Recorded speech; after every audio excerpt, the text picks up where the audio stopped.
राम का नाम लेकर जो मर जाएंगे, राम का गाओ सभी लेकर जो मर जाएंगे, राम का नाम लेकर जो मर जाएंगे, राम का नाम लेकर जो मर जाएंगे, वो अमर नाम दुनिया में कर जाएंगे, वो अमर नाम दुनिया में कर जाएंगे, वो अमर नाम दुनिया में कर जाएंगे, वो अमर नाम दुनिया सभी ताली सेवा करते जाएंगे। राम का नाम लेकर जो मर जाएंगे, राम का नाम लेकर जो मर जाएंगे, वो अमर नाम दुनिया में कर जाएंगे, वो अमर नाम मीठी मीठी तालियां कर जाएंगे। जय हो।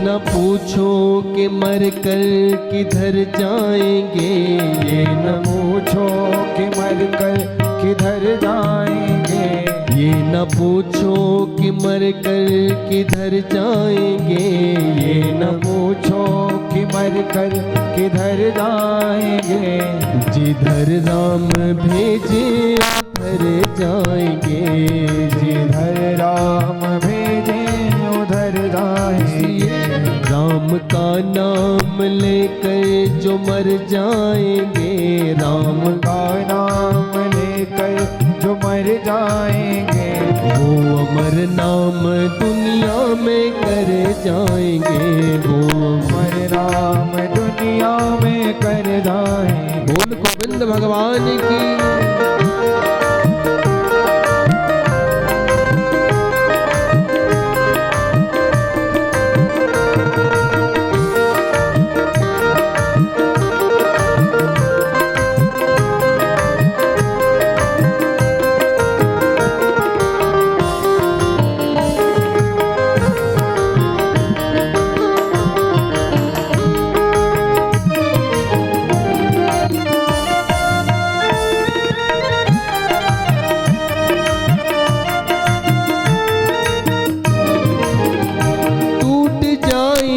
माला हरि नाम की, वो टूट जाए न माला हरि नाम की, टूट जाए न माला हरि नाम की, वो टूट जाए न माला हरि नाम की, वरना अनमोल मोती बिखर जाएंगे, वरना अनमोल मोती बिखर जाएंगे, राम का नाम लेकर जो मर जाएंगे, राम का नाम लेकर जो मर जाएंगे, वो अमर नाम दुनिया में कर जाएंगे, वो अमर नाम दुनिया में कर जाएंगे, वो अमर नाम दुनिया में कर जाएंगे, वो अमर नाम दुनिया में कर जय हो। जाएंगे।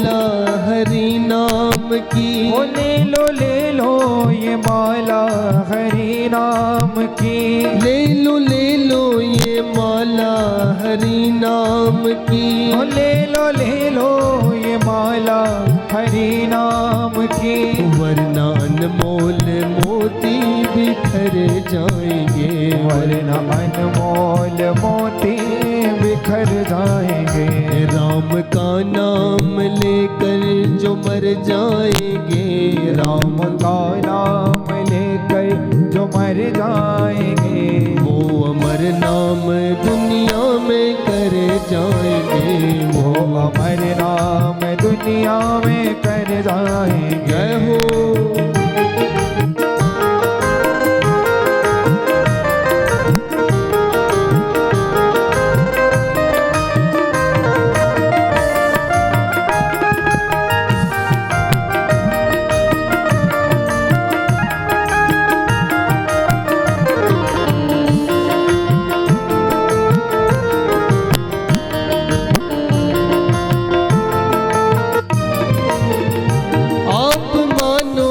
मानो खुशी आपकी, आप मानो न मानो खुशी आपकी, आप मानो न मानो खुशी आपकी, वो आप मानो न मानो खुशी आपकी। हम मुसाफिर हैं कल अपने घर जाएंगे, हम मुसाफिर है कल अपने घर जाएंगे। राम का नाम लेकर जो मर जाएंगे, राम का नाम लेकर जो मर जाएंगे, वो अमर नाम दुनिया में कर जाएंगे। वो अमर नाम दुनिया में कर जाएंगे, वो अमर नाम दुनिया में कर जाएंगे। वो अमर नाम एक बार दुनिया में कर जाएंगे। राम का नाम लेकर जो मर जाएंगे, राम का नाम लेकर जो मर जाएंगे, वो अमर नाम दुनिया में कर जाएंगे। वो अमर नाम दुनिया में कर जाएंगे, वो अमर नाम दुनिया में कर जाएंगे। वो अमर नाम दुनिया में कर जाएंगे, वो अमर नाम दुनिया में कर जाएंगे। बोलो सियापति रामचंद्र भगवान की जय हो। सुखदेव जी महाराज कहते हैं, परीक्षित देखो, यदि जीवन में नाम का संस्कार पड़ जाए ना, तो वो आग की तरह काम करता है। जैसे आग को यदि 50 साल का व्यक्ति छुए तो उसको भी वो आग जलाएगी, और 5 साल का छुए तो वो फिर उसको भी जलाएगी। बोलो गोविंद भगवान की, वो किसी के साथ भेद नहीं करती है। बिजली के यदि करंट लगना हो ना, तो 50 साल का व्यक्ति तार को छुए तो उसको भी करंट लगेगा, और 5 साल वाले को भी करंट लगेगा। बस ठीक ऐसे ही नाम का संस्कार यदि 5 साल वाले को भी पड़ जाए या 50 साल वाले को भी पड़ जाए, वो कल्याण जो है वो अवश्य करेगा। बोलो गोविंद भगवान की। यही इस कथा से शिक्षा लेना है कि जीवन में इस भव सागर से हम सब लोगों को जो है वो पार होना है, तो कोई ना कोई नाम जो है वो गुनगुनाते रहना चाहिए। अपने गृहस्थों के काम से जो है वो फुर्सत नहीं मिलती है कभी भी। और आज के समय में मनुष्य के पास सब कुछ है, परंतु यदि कुछ नहीं है तो क्या नहीं है? समय नहीं है। बोलो गोविंद भगवान की। ऐसी सुखदेव जी महाराज ने ये नाम की महिमा की कथा सुनाई, और फिर उसके बाद सुखदेव जी महाराज कहते हैं, परीक्षित देखो, मनुष्यों का जो है स्वभाव कैसा है। स्वार्थी स्वभाव जो है वो हम आप लोगों का हुआ करता है, और स्वार्थ लाभ करे सब प्रीति। स्वार्थ के ही सारे रिश्ते हैं, और स्वार्थ के ही आज सारे रिश्तों के साथ साथ जो है जब हम किसी के साथ अपना लाभ देखते हैं तो उसके साथ ही रिश्तेदारी कर लेते हैं। बोलो गोविंद भगवान की। यहाँ पर एक सुंदर कथानक सुनाया सुखदेव जी महाराज ने कि पूर्व समय में बृहस्पति जी महाराज ने एक बार इंद्र का जो है वो पुरोहित्य पद का त्याग कर दिया था। इंद्र जी महाराज के पुरोहित थे बृहस्पति जी, और पुरोहित होने के साथ साथ उनके सारे काम भी किया करते थे। एक दिन बृहस्पति जी महाराज का जाना स्वर्ग में हुआ, पर हुआ क्यों? बिना कारण से, कि देखो मैं अपने यजमान के यहाँ जाकर के आता हूँ, ना जाने मेरे यजमान लोग क्या कर रहे होंगे आजकल। परंतु इंद्र उस समय अपनी सभा में जो है वो उन अप्सराओं का नृत्य देख रहे थे, और आज इंद्र ने सोचा कि बिना कारण के पुरोहित जी का आगमन जो है वो हमारे घर में हो गया, और आज क्या किया, एक नजर तो दी और दूसरी नजर में जो है वो क्या किया, नजर डाल दी है, इग्नोर कर दिया। बोलो गोविंद भगवान ने की। बृहस्पति जी महाराज को इस बात का पता चल गया कि देखो इंद्र ने मेरा अपमान किया है। आज इंद्र जी महाराज का पुरोहित्य पद छोड़ दिया है बृहस्पति जी महाराज ने। अब जब पुरोहित ही नहीं थे तो उन स्वर्ग के देवताओं का भी क्या होता। कालांतर में एक त्वष्टा मुनि के पुत्र विश्व रूप को पुरोहित बनाया गया। ऐसी कथा आती है कि विश्व रूप जी ने उन देवताओं के लिए जो है वो यज्ञ किए। यज्ञ के माध्यम से नारायण कवच को जो है उत्पन्न किया, और नारायण कवच को जब इंद्र को प्रदान किया तो इंद्र बिना पुरोहित के जो है वो श्रीहीन हो गया था, लक्ष्मीहीन हो गया था। इसी कारण से इंद्र के पास जो है वो दोबारा से धन संपत्ति आ गई विश्व रूप को पुरोहित बनाने के बाद।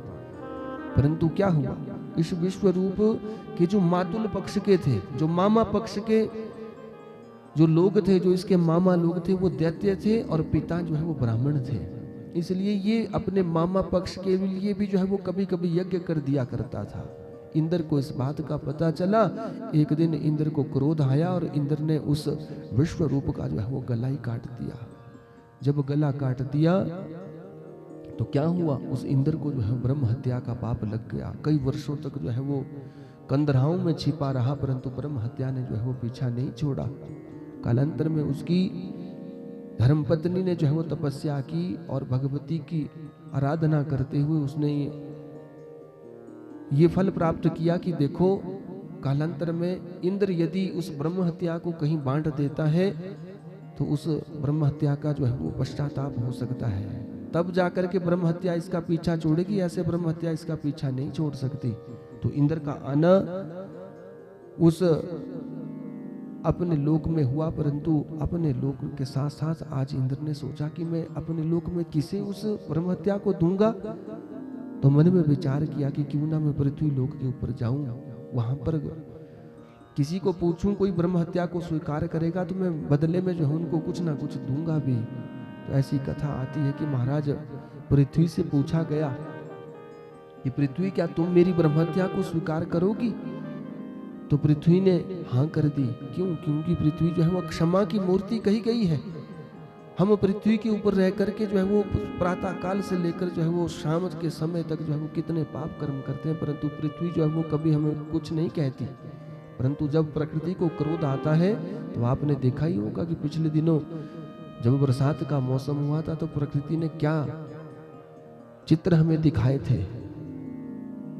परंतु यहां पर बताया कि पृथ्वी ने जो है वो पहले यहां पर उस ब्रह्म हत्या को स्वीकार किया है। परंतु पृथ्वी ने कहा कि देखो इंद्र, मैं तुम्हारी ब्रह्म हत्या को स्वीकार तो करूंगी, परंतु बदले में तुम क्या मुझे दोगे। तो इंद्र ने आशीर्वाद दिया उस पृथ्वी को कि देखो बरसात के समय में उस पृथ्वी के ऊपर जो है वो कई प्रकार के गड्ढे पड़ जाते हैं, उसर उसके कहते हैं। और वो उन गड्ढों को ये आशीर्वाद दे दिया कि पृथ्वी यदि तुम उस ब्रह्म हत्या को स्वीकार करती हो तो वो गड्ढे जो है वो स्वतः ही भर जाएंगे और पृथ्वी जो है वो समतल हो जाया करेगी। बोलो गोविंद भगवान ने की। पृथ्वी ने ब्रह्म हत्या को स्वीकार कर लिया और दूसरा भाग जो है वो वृक्षों ने स्वीकार किया है। दूसरा भाग वृक्षों ने स्वीकार किया है। आपने देखना हम सब जो है वो ग्रामीण लोग हैं और क्या होता है जब हम कहीं से पेड़ काटते हैं ना तो पेड़ काटने के बाद उसमें 10 जगह से जो है वो कोंपले आ जाया करती है और कोंपले आने से पहले उन पेड़ों से जो है वो गोंद कुछ निकलता है, गोंद का भाग निकलता है। वो गोंद का जो भाग है वो ब्रह्म हत्या का भाग है। परंतु उस पेड़ को यह आशीर्वाद दिया कि यदि तुम उस ब्रह्म हत्या को स्वीकार करते हो तो क्या होगा, जिस जगह से तुम्हें काटा जाएगा वहां से तुम 10 गुना होकर के जो है वो पैदा हो सकते हो। बोलो गोविंद भगवान की। तीसरा भाग जो है वो जल ने स्वीकार किया। जल ने कैसे स्वीकार किया? जल जहां पर खड़ा होता है वहां पर कई प्रकार का जो है वो घास उसके ऊपर जम जाता है। परंतु शास्त्र आज्ञा करते हैं कि देखो चलता जो जल होता है वो तो कभी अपवित्र नहीं होता, परंतु जो खड़ा जल भी होता है यदि उसे भी उसके ऊपर जो घास बना होता है, जो फेन बना होता है, यदि उसको हटा करके ग्रहण कर लिया जाए तो वो पीने योग्य होता है। उसके ऊपर जो वो फेन का भाग है, बुलबुले का भाग है, वो ब्रह्म हत्या का भाग है। परंतु जब उसे किनारे कर दिया जाता है तो आप उस जल को जो है वो ग्रहण कर सकते हैं। क्यों? क्योंकि जल ने ये आशीर्वाद मांगा कि मैं सदैव जो है वो पवित्र बना रहूं। तो पवित्र कैसे बना रहूं? तो ये इंद्र ने जो है वो सारी बात बता दी और उस जल ने भी वो ब्रह्म हत्या स्वीकार की है। फेन के रूप में हरी हरी घास जो है वो लग जाती है जल के ऊपर, वो ब्रह्म हत्या का भाग है। और चौथा भाग जो है वो माताओं ने, देवियों ने जो है वो स्वीकार किया है। और वो किस रूप में किया है? वो मासिक धर्म के रूप में, रजस्वला के रूप में किया है। माताओं को ये शक्ति प्रदान की कि जब तक आपको मासिक धर्म आता रहेगा तब तक आपको माता बनने की शक्ति प्रदान होगी। इंद्र ने स्वीकार कर लिया, आशीर्वाद दे दिया और आज माताओं ने भी जो है वो उस ब्रह्म हत्या को स्वीकार कर लिया। इसलिए तो रजोधर्म जो है वो आया करता है देवियों को। ये 4 भाग ब्रह्म हत्या के उस इंद्र ने जो है वो सौंप दिए और अब यथावत जो है वो अपने उस स्वर्ग का पालन कर रहा है। परंतु इधर त्वष्टा मुनि को क्रोध आया कि मेरे विश्व रूप नामक के बेटे को पहले तो पुरोहित बनाया और पुरोहित बनाने के बाद अपना स्वार्थ सिद्ध किया उस इंद्र ने और फिर मार दिया। मैं उसे जीवित नहीं छोड़ूंगा। अब क्रोध में थे त्वष्टा मुनि और उम्र भी काफी थी, तो क्या किया? यहाँ पर कई प्रकार के मंत्र का जाप जो है वो करने लगे हैं। और क्या, किसके लिए? इंद्र को मारने के लिए। यज्ञ से एक दिव्य पुरुष को प्रकट करना चाहते हैं जो इंद्र को मारे, परंतु मंत्र में जो है वो भेद हो गया, मंत्र गलत हो गया और उस यज्ञ से ऐसा पुत्र प्रकट हुआ जो इंद्र के द्वारा मारे जाने वाला हुआ। प्रकट कौन करना था? जो इंद्र को मारे, परंतु मंत्र में जो है वो गलती हो गई और इंद्र से मरने वाला पुत्र जो है वो प्रकट हो गया। जैसे ही प्रकट हुआ तो उसके हृदय में जो है वो अनेक प्रकार का क्रोध बना हुआ था। उसका शरीर जो है वो वज्र की तरह बन रहा था, वृत्र वृत्र हो रहा था उसका वो शरीर। तो सुखदेव जी महाराज कहते हैं कि इसका नाम जो है वो वृत्रासुर पड़ा है। वृत्रासुर को यह आज्ञा दी गई कि तुम जाओ उस इंद्र को मार दो। इधर इंद्र को इस बात का पता चला कि मुझे मारने के लिए त्वष्टा मुनि ने एक वृत्रासुर नाम के पुत्र को उत्पन्न किया है। देवताओं के साथ राज्यसभा की गई, ब्रह्मा जी के पास गए। ब्रह्मा जी ने कहा कि देखो वृत्रासुर को तुम ऐसे नहीं मार सकते हो, यदि इसे तुम मार सकते हो तो मित्रता करके मार सकते हो। आज इस इंद्र ने जो है वो मित्रता का प्रस्ताव उस वृत्रासुर के पास रखा है और प्रस्ताव रखने के बाद कहा कि देखो वृत्रासुर, एक काम करो, तुम भी मेरे साथ जो है वो मेरे राज्य का भोग किया करो। क्या करोगे? एक दूसरे के साथ युद्ध करके। लड़ाई से कभी किसी का अच्छा नहीं हुआ करता है। और महाराज वृत्रासुर जो है वो उसकी बातों में आ गया और वृत्रासुर जब बातों में आ गया तो इंद्र ने जो है वो क्या किया? उस वृत्रासुर को मारने का उपाय ढूंढा। और उपाय क्या ढूंढा? दधीचि ऋषि के पास गए और दधीचि ऋषि से आज कामना की कि महाराज आप मुझे बदले में अपने शरीर को दे दो, अपने शरीर को दे दो, उससे हम वज्र बनाएंगे, तब जाकर के मैं उस वृत्रासुर को मार सकता हूँ। दधीचि मुनि ने कहा कि अरे देवताओं, तुम अपने स्वार्थ के लिए तो चरणों में गिर जाते हो और जब तुम्हारे पास कोई और साधन नहीं होता तो तुम आज चरणों में गिर करके मुझसे प्रार्थना कर रहे हो। अरे तुम्हारा स्वभाव पता किसकी तरह है? कछुए की तरह है। बोलो गोविंद भगवान ने की। कछुए को आपने देखा होगा, यदि उस कछुए की पीठ के ऊपर प्रहार करे तो वो क्या करता है? तुरंत जो है वो अपनी गर्दन को अपनी पीठ के अंदर को कर लेता है। कहते जब तुम्हें अपना स्वार्थ सिद्ध करना है ना, तो इसी कारण से तुम आज मेरे पांव के ऊपर पड़ गए, परंतु तुम्हारे वचन जो है मुझे कभी स्थिर नहीं लगते हैं। महापुरुषों के जैसे वाक्य होते हैं ना, हाथी के दांत जो दिखाने के होते हैं, वैसे ही खाने के और होते हैं, दिखाने के और होते हैं। परंतु यहाँ पर संबोधन किया कि देखो जैसे हाथी के दांत होते हैं ना, महापुरुषों के वाक्य भी वैसे ही होते हैं, परंतु तुम्हारे ना तो वाक्य वैसे हैं और ना तुम्हारे कर्म ऐसे हैं। बोलो सच्चिदानंद भगवान की। दधीचि मुनि की पत्नी ने साफ इनकार कर दिया कि देखो तुम कुछ और मांगते तो मैं तुम्हें दे देती, परंतु तुम तो मेरे स्वामी के जो है वो शरीर को ही मांग रहे हो। परंतु दधीचि मुनि ने सोचा, देवी ये साधु का शरीर है, ये आज भी पूरा होना है, कल भी माटी ही बनना है इसने। एक काम करो, आज ही इन्हें देवताओं के स्वार्थ के लिए सौंप देता हूँ। और देवताओं को वो शरीर सौंपा गया। महाराज कामधेनु गाय इंद्र अपने साथ लाया था, उस गाय ने चाट चाट करके उनके शरीर को पूरा किया और उस शरीर से जो हड्डियां बची उसका वज्र बनाया है। और उस वज्र के साथ उस वृत्रासुर को एक दिन मौका देख करके जो है वो मारने का प्रयास किया है। और जैसे ही मारने का प्रयास किया, पता लग गया उस वृत्रासुर को कि आज मैं जीवित नहीं बचूंगा। आज उस वृत्रासुर ने उस वज्र में ही जो है वो भगवान के दर्शन किए और वज्र में ही जो है वो भगवान की स्तुति की है। अहम हरे तब पादैक मूलम दासानुदासः भवतास्मि भूयः। परमात्मा का दर्शन करते हुए उस वज्र में ही प्रार्थना की कि महाराज मेरे ऊपर आप कृपा करें प्रभु, और मैं सदैव आपका दास बना रहूं, ऐसी मेरे ऊपर जो है वो कृपा बना करके रखना। परीक्षित ने पूछा, महाराज ये वृत्रासुर राक्षस रूप में उत्पन्न हुआ था, परंतु इसने भगवान की स्तुति क्यों की? तो यहाँ पर बताया कि देखो ये पूर्व जन्म का जो है वो राजा था और इसने एक बार राज्य के होते हुए इसकी कई रानियां थी, इसके घर में कोई संतान नहीं थी। तपस्या के प्रभाव से इसके घर में संतान तो हो गई, परंतु क्या हुआ, उस संतान को जो है वो मार दिया गया। किसके द्वारा? जिस रानी के वो संतान हुई थी, अनेक रानियां जो है वो इस बात को लेकर के क्रोधित हो गई कि एक रानी को जो है ये राजा बहुत प्यार करता है और जिनके संतान नहीं है उनसे कोई प्रेम नहीं करता। इसलिए उन निसंतान रानियों ने यह विचार किया कि अब उसके पुत्र को ही मार देंगे। जब उस चित्रकेतु राजा के पुत्र को मारा गया तो वो ऐसे रहने लगा मानो शरीर का उसको कोई पता नहीं था।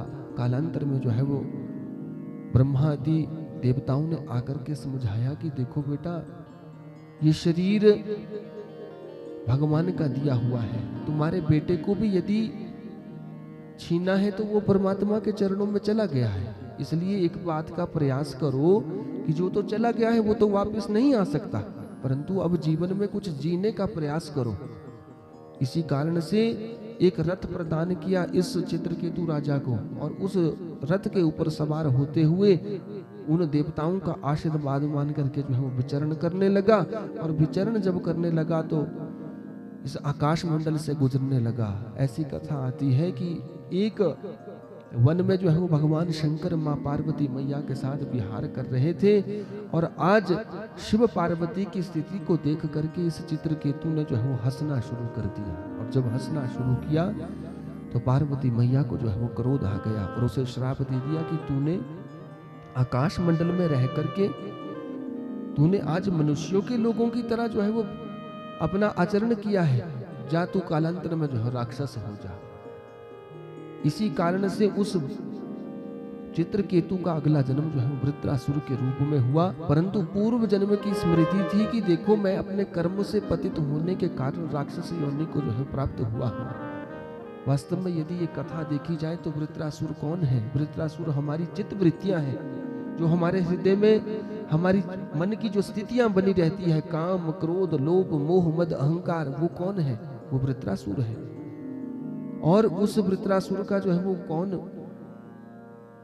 कल्याण करते हैं? वो परमात्मा कल्याण करते हैं। आज उस वज्र में ही दर्शन किया और महाराज जैसे ही स्पर्श हुआ वो वज्र उस वृत्रासुर में एक दिव्य ज्योति निकली और ज्योति निकलने के बाद भगवान की उस लोक को चली गई। ऐसा ये वृत्रासुर का चरित्र बताया गया है। और इस कथा से भी शिक्षा बताई गई है कि देखो जीवन में हम आप लोग गृहस्थ में रहते हैं और गृहस्थ का पालन पोषण करते हुए हमारे जीवन में जो है बहुत सारी चीजों की हम आप लोगों को आवश्यकता होती है, जिसमें हमारे पुरोहित भी एक जो है वो मुख्य हमारे घर का जो है वो हिस्सा हुआ करते हैं, परंतु जीवन में जो है वो कभी उनके प्रति हमारे हृदय में कोई ऐसा बुरा भाव ना आए।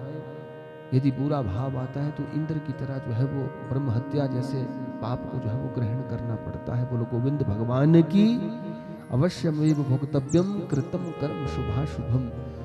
मनुष्यों को अपने कर्मों को जो है वो भोगना पड़ता है। सुखदेव जी महाराज कहते हैं कि परीक्षित, ऐसी ये भगवान की कथा है जो मानवों के कल्याण के लिए बनी है। परंतु परीक्षित जी महाराज ने कह दिया कि देखो प्रभु, आप मुझे कथा तो सुना रहे थे वृत्रासुर की, परंतु यहां पर क्या हुआ, ये भगवान का भक्त होकर के भी इसे दुर्गति को प्राप्त होना पड़ा, इसे मार दिया गया इंद्र के द्वारा। मुझे तो ये लगता है कि भगवान जो है पक्षपात करते हैं। भगवान जो है वो सिर्फ देवताओं की रक्षा करते हैं, वो असुरों के ऊपर कभी कृपा नहीं किया करते। तो यहाँ पर सप्तम स्कंद जो है वो प्रारंभ होता है और सप्तम स्कंद में जो है वो 15 अध्याय है और पहले के 11 अध्यायों में जो है बड़ा सुंदर चरित्र गाया गया है। आपने कई बार कथाओं में इस कथा को श्रवण किया होगा, जिसका नाम है प्रहलाद चरित्र। यहाँ पर सुखदेव जी महाराज ने कहा कि सुनो परीक्षित, अरे भगवान जो है वो समदर्शी है, वो सबके ऊपर समान भाव रखते हैं। जैसी हमारी भगवान के प्रति प्रीति होती है, भगवान वैसी कृपा किया करते हैं। आपको पता है हिरण्यकश्यपु नाम का जो राक्षस था, उसका बेटा जो है वो प्रहलाद हुआ और प्रहलाद के हृदय में सदैव भगवान की भक्ति बनी रहती थी। और कालांतर में भगवान ने उस प्रहलाद को यह आशीर्वाद दिया था कि मैं तेरे कुल में जो है वो कभी किसी को मारूंगा ही नहीं। परीक्षित हैरान हो गए कि राक्षस कुल के बालक को ऐसा आशीर्वाद दिया। सुखदेव जी महाराज ने समझाया कि देखो बेटा, भगवान कभी पक्षपात नहीं करते, परंतु हमारी जैसी भगवान के प्रति प्रीति होती है वैसा भगवान जो है वो हमें फल दिया करते हैं। वो चाहे राक्षस हो, चाहे वो कोई राजा हो, चाहे कोई वो देवता हो। तो प्रहलाद के विषय में जो है वो कथा श्रवण करना चाह रहे हैं इस समय परीक्षित, परंतु यहाँ पर प्रश्न किया, महाराज वो हिरण्यकश्यपु कौन था? तो पूर्व समय में हमने कथा को श्रवण किया था, जिस समय ये सृष्टि का विस्तार हमने किया था, तो उस समय सत्य युग के जो है वो हिरण्याक्ष और हिरण्यकश्यपु 2 राक्षस कहे गए हैं। हिरण्याक्ष का उद्धार जो है वो वराह भगवान ने कर दिया था, परंतु हिरण्यकश्यपु नाम का राक्षस जो है वो रसातल में ही रहा और वहां पर रह करके जो है तपस्या करने लगा। और उस तपस्या की एक ही कामना थी कि जिसने मेरे भाई को मारा है मैं उसे मैं जो है वो जीवित नहीं छोड़ूंगा। ऐसी कथा आती है कि इस हिरण्यकश्यपु का विवाह जो है वो कयाधु नाम की रानी के साथ हुआ है और इसके जो है वो 3 पुत्र हो गए हैं। और 3 पुत्र जब हो गए तो इसने हिरण्यकश्यपु ने क्या विचार किया कि मुझे जो है वो ब्रह्मा जी की तपस्या करनी है और तपस्या करने के बाद एक फल प्राप्त करना है कि मैं कैसे उस नारायण को जो है मार सकूं। इस कामना से जो है वो आज एक पर्वत के ऊपर चला गया। जब पर्वत के ऊपर गया तो वहां उस पर्वत के ऊपर एक पेड़ बना था, वहां पर एक तोता बैठा था और जैसे ही ये हिरण्यकश्यपु तपस्या करने लगा, ओम ब्रह्मणे नमः, ओम ब्रह्मणे नमः, तो आज वो तोता आकर के जो है वो नारायण नारायण का जो है नाम गुनगुनाने लगा। सुखदेव जी महाराज कहते हैं, परीक्षित ये क्रम जो है वो बहुत बार चला रहा, परंतु क्या हुआ, हिरण्यकश्यपु की तपस्या में जो है वो ये तोता व्यवधान करने लगा। जब व्यवधान करने लगा तो हिरण्यकश्यपु उस तोते को भगाने का प्रयास भी कर रहे हैं, परंतु थोड़ी देर तो वो भाग जाए, परंतु फिर आकर के जो है वो वहीं बैठ जाए। और फिर तोते को आपने देखा होगा वो छोटे छोटे नाम भी जो है वो गुनगुनाने लग जाता है और आज नारायण नारायण नाम जो है वो कह रहा है। आज हिरण्यकश्यपु को क्रोध आया और अपने उस रसातल के लिए जो है वापस चला गया। घर में जाकर के अपनी रानी कयाधु को बताया कि मेरा जो है वो आज तपस्या में मन ही नहीं लगा। तो कयाधु ने पूछा कि क्या कारण हुआ महाराज? तो आज हिरण्यकश्यपु ने कह दिया कि एक तोता उस पर्वत के ऊपर बैठा था और वो नारायण नारायण कह रहा था। कयाधु हैरान हो गई, देखने लगी कि अरे मेरे जैसे पति के मुख से जो है वो भगवान का नाम निकल रहा है। हैरान हो गई, अरे ये 1 नंबर का दुष्ट है और भगवान का नाम ले रहा है। कयाधु ने सोचा कि ना जाने कहीं बहाने से इसके 108 कहीं मंत्र जाप मुख से हो जाएगा तो जीवन में कल्याण हो जाएगा इसका। कयाधु ने सोचा कि क्यों ना इसके मुख से जो है बार बार जो है वो भगवान का नाम गुनगुनाऊं मैं। आज प्रार्थना की उस कयाधु ने, महाराज मैंने सुना नहीं क्या कह रहा था वो तोता। अरे कयाधु तुम क्या करोगी, वो नारायण नारायण कह रहा था। अरे मेरे शत्रु का नाम ले रहा था वो, मैं इसीलिए जो है वो उस पर्वत को छोड़ करके आ गया। परंतु यहां पर कयाधु ने फिर पूछा, अच्छा महाराज नारायण नारायण कह रहा था, तो आप जरा ये तो बताओ वो स्वर में कह रहा था या कहीं चिल्ला के कह रहा था? अरे वो ऐसे ही कह रहा था बस नारायण नारायण। और महाराज ये नारायण नारायण का नाम जो है वो बहुत सारी बार जो इस हिरण्यकश्यप ने लिया है। आज कयाधु ने भी सुंदर भोजन उस हिरण्यकश्यप को बनाया है।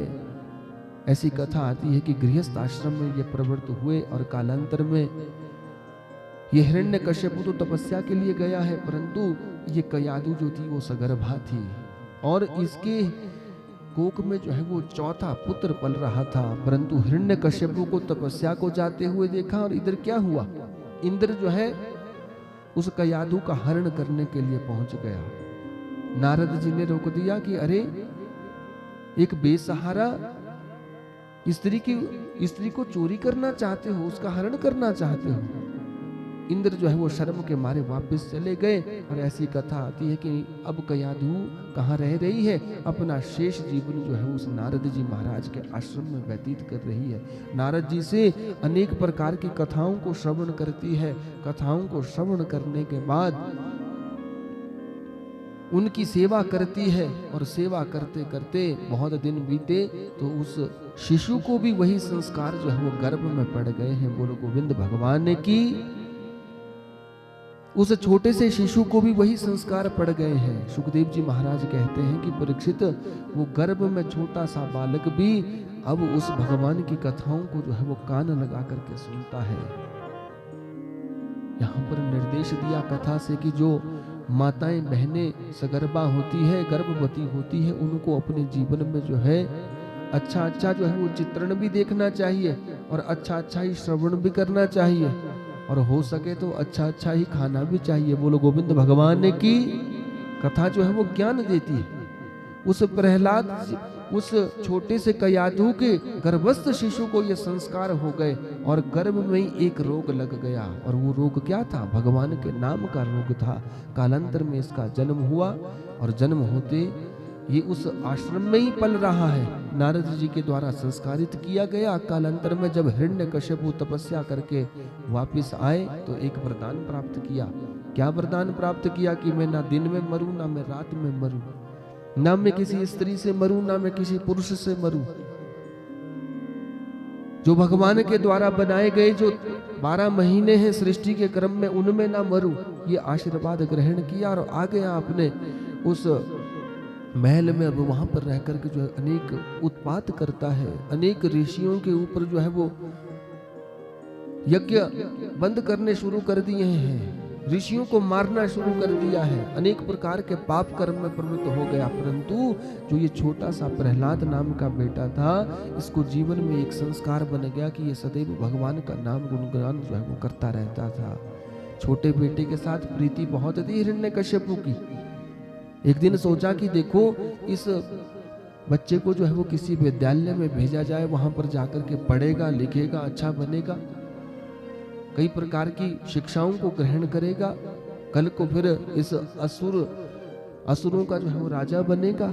इसी कामना से जो है वो एक विद्यालय में भेज दिया गया और वहां पर शंडामर्क नाम के 2 कुमारों को कहा कि देखो इन्हें राक्षसी विद्या को जो है पढ़ाओ। परंतु प्रहलाद जो है वो भगवान का नाम नहीं लेता, भगवान का नाम ये सदैव लेता रहता है और उन छोटे छोटे बालकों को भी यही उपदेश देता है कि देखो भगवान का नाम ही कल्याण करते हैं। परंतु वो राक्षस के बच्चे सोचते हैं कि अरे ना जाने ये राक्षसों में ये प्रहलाद नाम का शिष्य कहाँ से हो गया है, इसकी प्रवृत्ति तो उस राक्षसी विद्या में लगती नहीं है।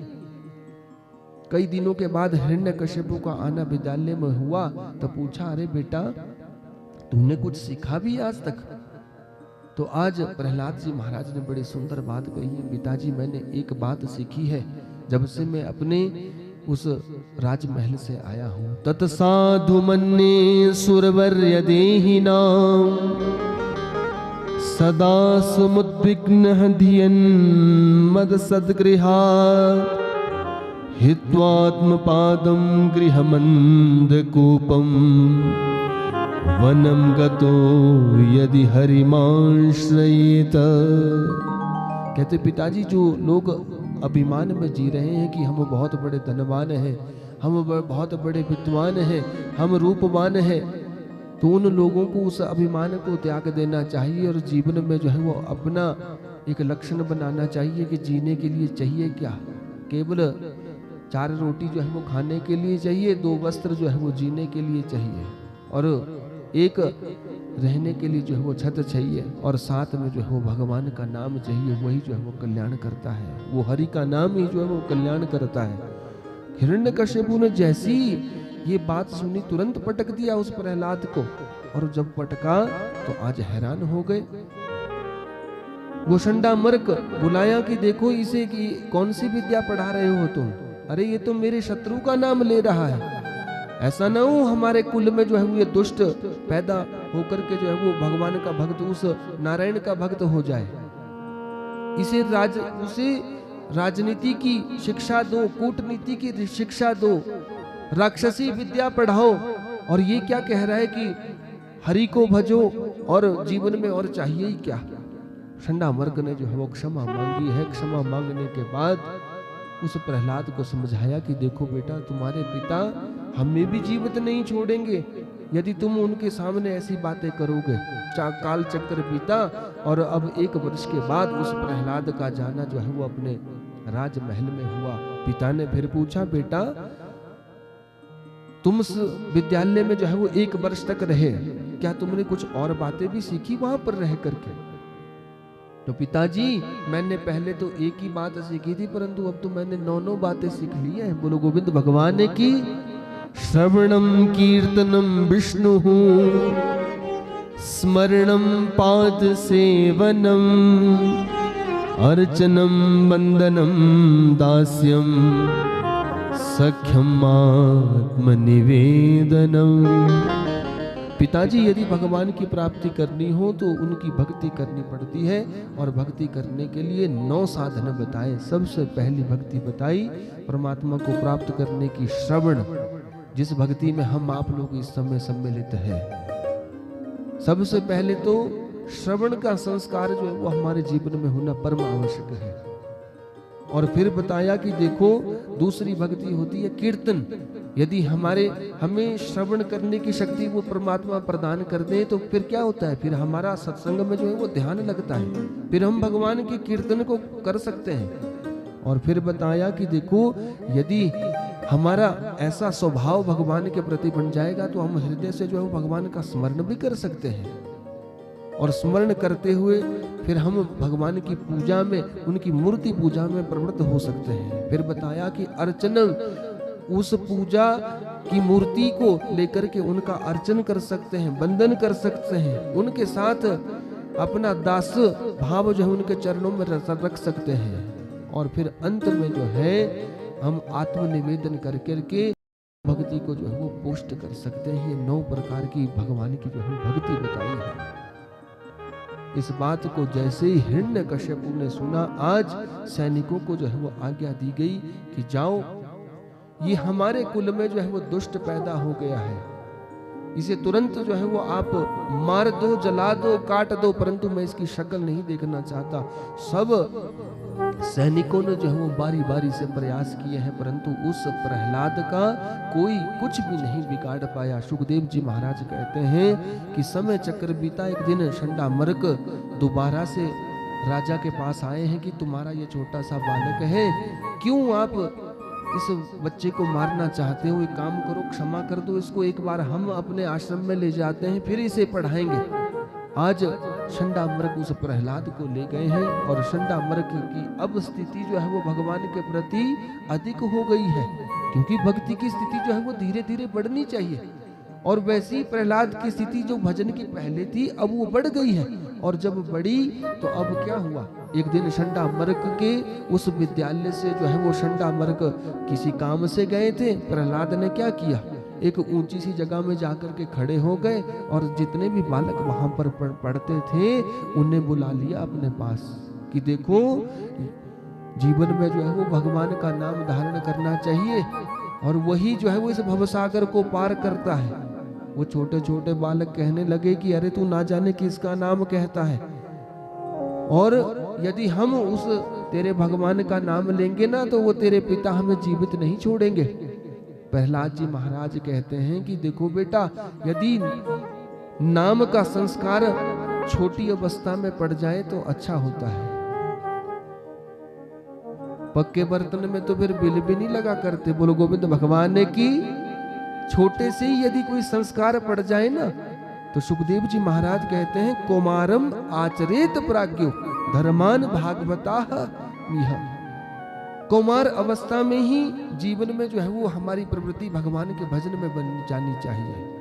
तो आज उन छोटे छोटे बालकों ने कह दिया कि अरे कैसा है उन तेरे भगवान का नाम। तो आज उन प्रहलाद जी महाराज ने जो है नाम गुणगान करना शुरू कर दिया है और सबसे कहा कि देखो ताली सेवा भी करना और भगवान का नाम भी लेना। और प्रहलाद जी क्या कह रहे हैं, ओ हरि हरि बोलो भैया मधुरे मधुरे,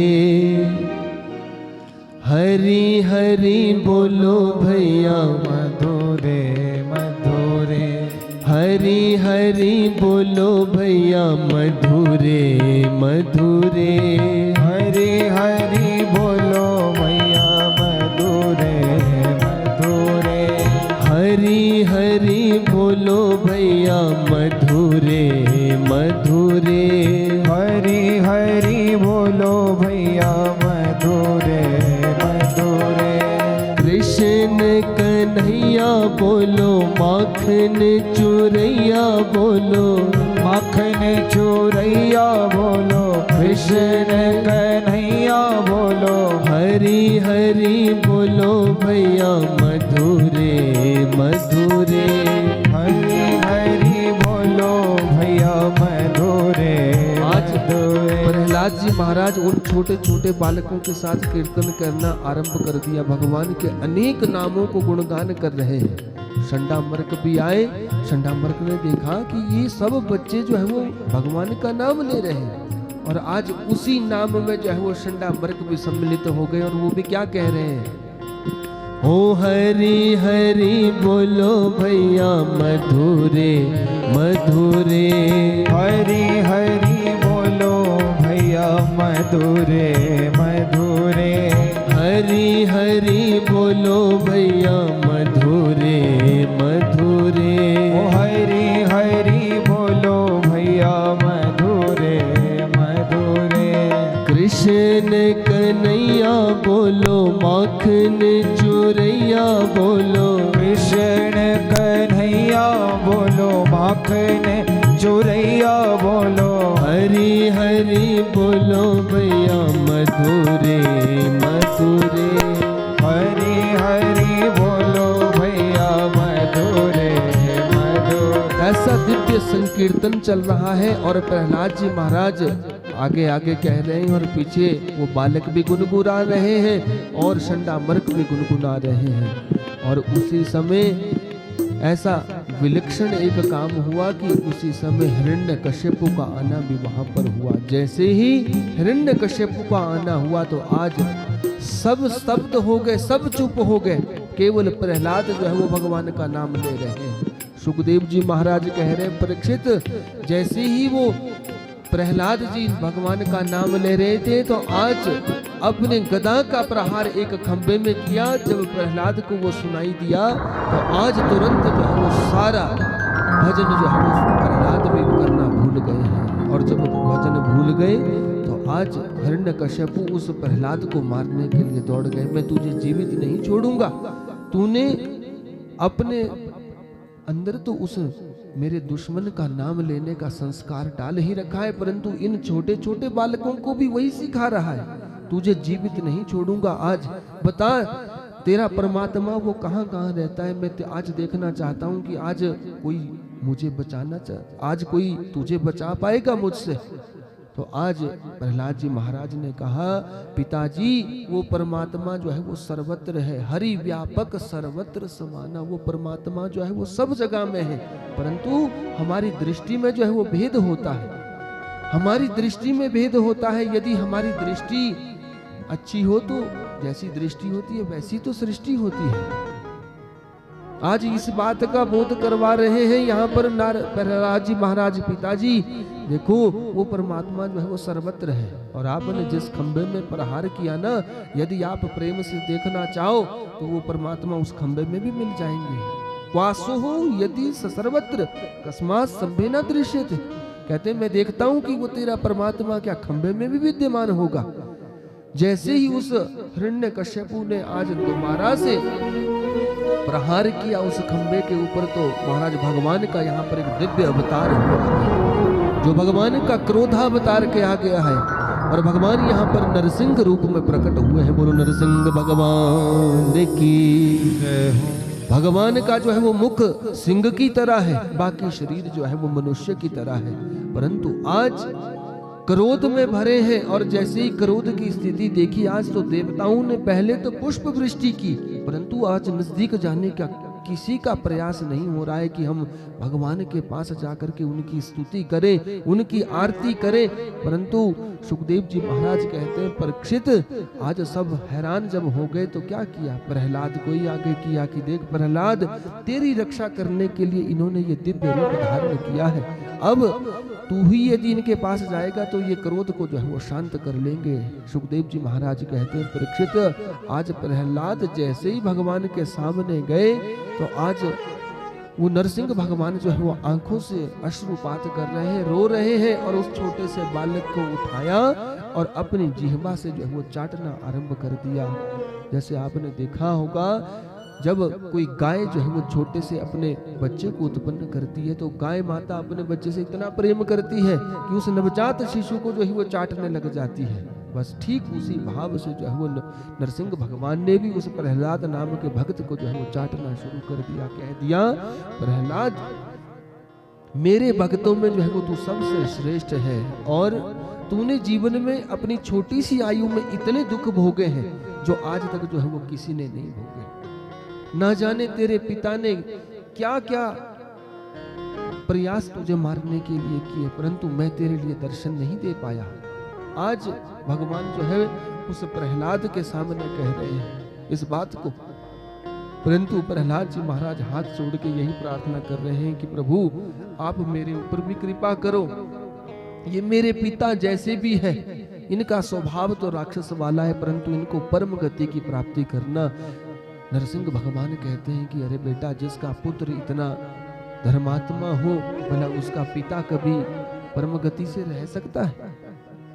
और महाराज आज उन नरसिंह भगवान ने उस प्रहलाद को जो है वो नीचे रखा है और उस हिरण्यकश्यपु को जो है पकड़ने का प्रयास किया। हिरण्यकश्यपु भागना चाह रहा है, परंतु देहली के ऊपर जाकर के पकड़ लिया। जैसे ही पकड़ा तो आज नरसिंह भगवान ने देहली के ऊपर जो है वो अपना आसन बनाया और पूछा उस हिरण्यकश्यपु से, बता हिरण्यकश्यपु इस समय तू कहाँ है? अपने आप को देखने लगा, ना तो पृथ्वी के ऊपर था ना आकाश में था, वो तो नरसिंह भगवान की गोदी के ऊपर था। बता इस समय दिन है या रात है? तो बाहर को झांकने लगा तो गोधूली का समय बना हुआ था। नरसिंह भगवान ने कहा कि देख, तूने मेरे भक्त के ऊपर जो है वो अनेक प्रकार के जो है वो कष्टों को बरसाया है, इसलिए मैंने अपने भक्त की रक्षा करने के लिए जो है वो प्रकृति के हिसाब से जो है वो 13वां महीना प्रकट किया है। बोलो गोविंद भगवान की। जिसे अधिक मास हमारे धर्म शास्त्रों में कहा जाता है, और अंग्रेजी में लीफ मंथ भी उसे कहा जाता है, जो 33-34 महीने के बाद जो है वो आया करता है। और वो अधिक मास प्रकट किया, और अधिक मास में आज उस नरसिंह भगवान ने उस हिरण्यकश्यपु के प्राणों का जो है विदर्न कर दिया है। बोलो गोविंद भगवान की। उन नाखूनों के साथ उसके शरीर का जो है वो भेद कर दिया है, और उस हिरण्यकशिपु के शरीर से एक दिव्य ज्योति निकली और परमात्मा के चरणों में जो है वो सदा सर्वदा के लिए मिल गई। सुखदेव जी महाराज कहते हैं, परीक्षित, प्रहलाद को यहाँ पर आशीर्वाद दिया गया कि प्रहलाद, जीवन में तुम्हारे कुल में मैं किसी को नहीं मारूंगा। और परीक्षित ने प्रश्न किया था कि भगवान जो है वो पक्षपात करते हैं।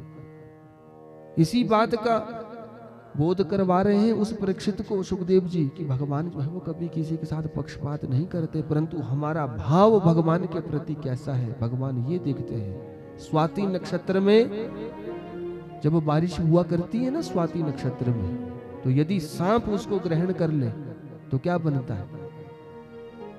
तो वो मणि बन जाया करती है, और यदि उसे सीप ग्रहण कर ले, वो मछली ग्रहण कर ले, तो वही जो है वो मोती बन जाया करता है। परंतु ये हमारे संस्कारों की बात है कि हम जीवन में क्या ग्रहण करते हैं। बोलो गोविंद भगवान की। 11 अध्यायों तक ये प्रहलाद चरित्र गाया गया है, और फिर 4 अध्यायों में यहाँ पर युधिष्ठिर और नारद का संवाद कहा गया है भागवत में। इसमें गृहस्थ धर्म के बारे में बताया गया है, मानव धर्म के विषय में बताया गया कि जीवन में मनुष्य को मानव धर्म को अपनाते हुए जो गृहस्थ का पालन करना चाहिए। स्त्री धर्म के विषय में बताया, वर्ण धर्म के विषय में बताया, 4 आश्रमों की व्यवस्था बताई, और बलि वैश्वदेव यज्ञ के विषय में बताया कि देखो, यदि मनुष्य गृहस्थ में रह रहे हो तो जीवन में ये प्रयास करे कि नित्य प्रति जो है वो 5 प्रकार के यज्ञ उस जीव को कर ही लेने चाहिए। बोलो गोविंद भगवान की। परंतु अब 5 प्रकार के यज्ञ करने का तो समय नहीं होता जीव के पास, परंतु अब इतना सा प्रयास तो कर ही सकते हैं कि गऊ को जो है वो रोटी तो दे ही करो प्रातः काल में। बोलो गोविंद भगवान की। तो यहाँ पर पंडित जी बता रहे थे, हमारे पास विवेक जी बहुत अच्छे ज्योतिष करता भी है, और ये बता रहे थे कि अब इस क्षेत्र में गाय रखना जो है वो लोगों ने बंदी कर दिया है। बोलो गोविंद भगवान ने की। अब आप सोच लो कि गाय की रोटी आप किसको देते होंगे? गाय की रोटी आप किसको देते होंगे? अब गाय की रोटी जब कोई और खाएगा तो उसका क्या हाल होगा? बोलो गोविंद भगवान ने की। तो यहाँ पर अनेक प्रकार के जो हमारे 4 आश्रमों की व्यवस्था बताई गई है कि देखो, जीवन में ब्रह्मचार्य आश्रम का पालन 1 से 25 वर्ष तक करना चाहिए, और 25 वर्ष के बाद 50 वर्ष तक हमें गृहस्थ का पालन करना चाहिए। उसमें विवाह के साथ साथ, संतान के साथ साथ घर का पालन पोषण करते हुए धर्म के मार्ग में प्रशस्त होना चाहिए। 50 के बाद 75 तक की जो आयु बताई गई है वो वानप्रस्थ की आयु बताई गई है। उस वानप्रस्थ को धारण करने के बाद 75 के बाद फिर मनुष्य को मोक्ष के मार्ग को प्रशस्त करना चाहिए। ये मानव धर्म के विषय में बताया। इनको हमें समास विधि से श्रवण किया। क्यों? क्योंकि हमें आगे कृष्ण जन्म की कथा तक जो है वो पहुंचना है। क्यों? क्योंकि आज हमारे यजमान जी के इस गृहस्थ प्रांगण में इस कथा के माध्यम से भगवान सच्चिदानंद का जो है प्राकट्य उत्सव मनाया जाएगा। तो हमारी यात्रा जो है वो अभी थोड़ी लंबी है, और 5वें स्कंद से हमें 10वें स्कंद तक पहुंचना है। बोलो गोविंद भगवान ने की। ये तो हमारी माताओं बहनों का आग्रह रहा कि व्यास जी आपने मंगलवार को जो है वो कृष्ण जन्म करना है, वरना मेरी तो ऐसी इच्छा थी कि बुधवार को कृष्ण जन्म करते, परंतु हमारे बहन बेंगलोर से आए हैं विशेष रूप से कथा के लिए, और उनके छोटा सा बालक है, उसको कन्हैया बनाने की उनकी बड़ी प्रबल इच्छा थी। तो उनकी फ्लाइट जो है वो कल सुबह की है, इसलिए आज ही जो है वो हमें कृष्ण जन्म करना पड़ा। बोलो गोविंद भगवान ने की। तो आइए अब ज्यादा विलंब न करते हुए आगे की कथा में प्रवेश करते हैं। यहाँ पर 7वां स्कंद पूर्ण होता है और 8वें स्कंद में हम आप लोग प्रवेश करते हैं। 8वें स्कंद में मनवंतरों की कथा के विषय में बताया गया है सुखदेव जी के द्वारा। वैसे ये मनवंतरों की कथा जो है वो हम आप लोगों के लिए थोड़ी क्लिष्ट है समझने के लिए। बस मनवंतर का इतना कार्य आप समझ लो कि जैसे हफ्ते में दिन होते हैं, रविवार, सोमवार, मंगलवार, ऐसे ही भगवान के बनाए हुए भी जो चतुर्युगी होती है उसमें भी कल्पों की सृष्टि हुआ करती है। और कल्पों की सृष्टि में जो है वो मनवंतर कहे जाते हैं, और इस समय जो है वो वर्तमान में 7वां मनवंतर चल रहा है, जिसका नाम वैवस्वत नाम का मनवंतर है। इस वैवस्वत मनवंतर के विषय में बताया, और फिर अनेक मनवंतरों की कथा बताते हुए कहा कि देखो परीक्षित, एक मनवंतर में भगवान का जो है वो अवतार हुआ, और अवतार भगवान ने जो है वो धारण किया, परंतु अपने भक्त की को कृपा करने के लिए लिया।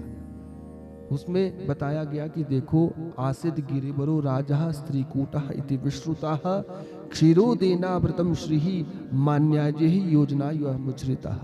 कहते त्रिकूट नाम के पर्वत के ऊपर एक हाथी रहा करता था, और अनेक उसकी हथनियां जो है वो रानी रूप में थी, अनेक जो है वो उसके छोटे छोटे बाल बच्चे थे। और ये त्रिकूट नाम का पर्वत कोई और नहीं है, थोड़ी साउंड बढ़ा दो। त्रिकूट नाम का पर्वत कोई और नहीं है, उस पर्वत के ऊपर ये जीव जो है वो रहा करता है। और कैसे रहा करता है? हम सब जो है वो गृहस्थी है, और उस गृहस्थ में रह करके हम त्रिकूट नाम के पर्वत के ऊपर रहते हैं। काम, क्रोध और लोभ का वो कूट है, उसके ऊपर हम सदैव जो है वो सवार होकर के रहते हैं। ये किसी और की कथा नहीं है, ये किसी हाथी की कथा नहीं है, ये जीव की कथा है। बताया गया है कि वो गृहस्थी ही उस हाथी की तरह जो है वो रमण करता है। कैसे रमण करता है?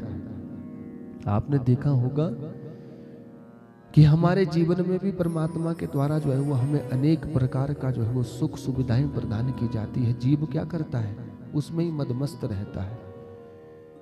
उस हाथी का ये जीवन शैली थी कि अनेक रानियों के साथ रहा करता था, अपने पुत्रों के साथ रहा करता था। एक दिन क्या किया, घूमने के लिए जो है वो जल सरोवर में पहुंच गया, और वहां पर जो है वो स्नान करने लगा। जब स्नान करने लगा तो क्या हुआ, वो रानियां, वो हथनियां तो बाहर रही उस जल सरोवर से, वो छोटे छोटे बालक तो सरोवर से बाहर रहे, परंतु क्या हुआ, आज खुद जल सरोवर में गया और अपनी सूंड के साथ जो है वो अनेक प्रकार के जल के छींटे जो है वो कहाँ देने लगा, उन रानियों के ऊपर, उन हथनियों के ऊपर, उन बालकों के ऊपर देने लगा।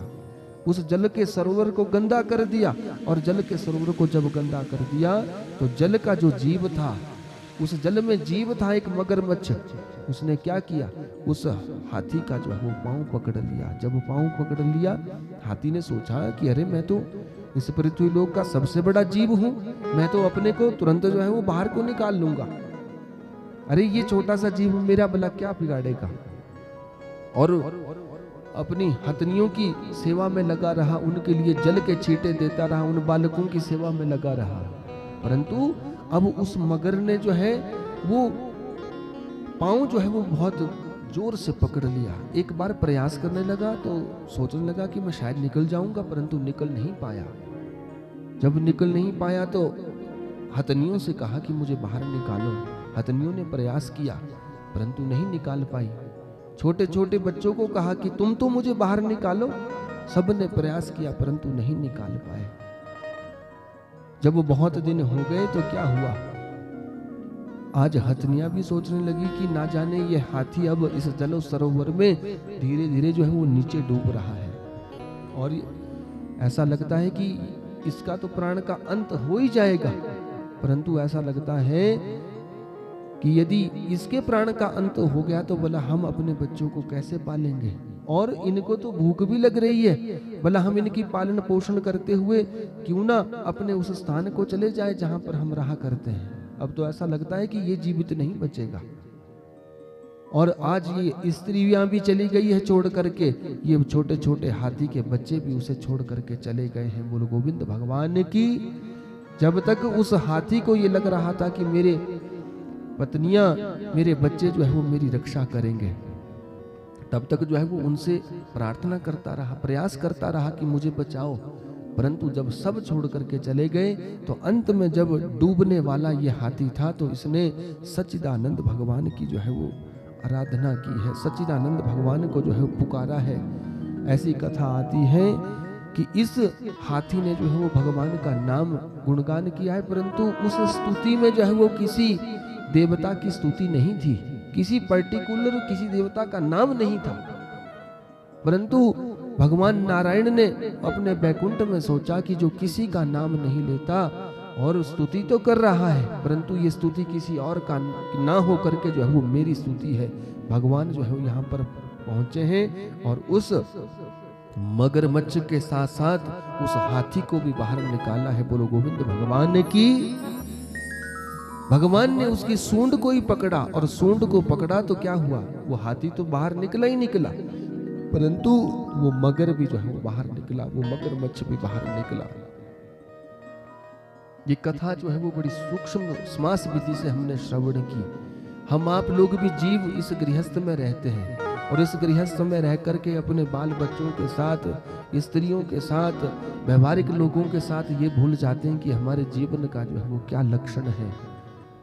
इस गृहस्थ को अंधकूप जो है वो कहा गया है, सरोवर जो है वो इस गृहस्थ को कहा गया है, अंधकूप कहा गया कि हम इसमें पड़े रह करके जो है वो मदमस्त रहते हैं। परंतु क्या होता है, जब वो मगर हमें पकड़ता है, वो बुढ़ापा हमें पकड़ता है, तो सबसे पहले गोड्डे में ही दर्द शुरू होती है। बोलो गोविंद भगवान ने की। सबसे पहले पांव ही पकड़ता है बुढ़ापा। ये किसी और की कथा नहीं है, ये जीवों की कथा है। फिर हम प्रयास करते हैं कि बच जाएंगे, प्रयास करते हैं बचने का, पर बच नहीं पाते हैं। तब चाहे आप स्नोडन जा लो, चाहे आईजीएमसी जा लो, चाहे पीजीआई जा लो, बोलो गोविंद भगवान ने की। बचने का प्रयास करते हैं और कहते हैं कि देखो, अपनी बीवियों से कहते हैं कि मेरी रक्षा करो, बच्चों से कहा जाता है कि आप मेरी रक्षा करो, परंतु वो भी कुछ ही समय तक जो है वो रक्षा कर पाते हैं, कभी कुछ ही समय तक जो है वो सेवा शुश्रूषा कर पाते हैं। एक समय तो ऐसा आता है, वो बाल बच्चे भी सोचते हैं कि यदि इनका शरीर पूरा हो जाता तो हम भी अपने अपने कार्यों में लग जाते। बोलो गोविंद भगवान ने की। ये ऐसी स्थिति है हम गृहस्थियों की, परंतु उस गृहस्थ से भी यदि कोई पार लगा सकता है तो वो भगवान का नाम है। सुखदेव जी महाराज कहते हैं, संसार सिंधु रूपश्च मेद रूपश्च मानवः जंजालो जाल रूपश्च काल रूपश्च धीवरः। बड़ी सुंदर बात कही है और आपने इस बात को स्वीकार करना, समझना। संसार सिंधु रूपश्च, कहते ये संसार क्या है, उस समुद्र का स्वरूप है। और जैसे मछली उस समुद्र में रहती है ना, ठीक जीव हम भी उस गृहस्थ रूपी सिंधु में रहते हैं। और मेद रूपश्च मानवः, और उस मछली का जो शरीर है वो क्या है, हमारा जैसे मनुष्यों का शरीर है मेद रूपश्च मानवः। और उस सिंधु में हम उन मछलियों की तरह जो है वो रहते हैं।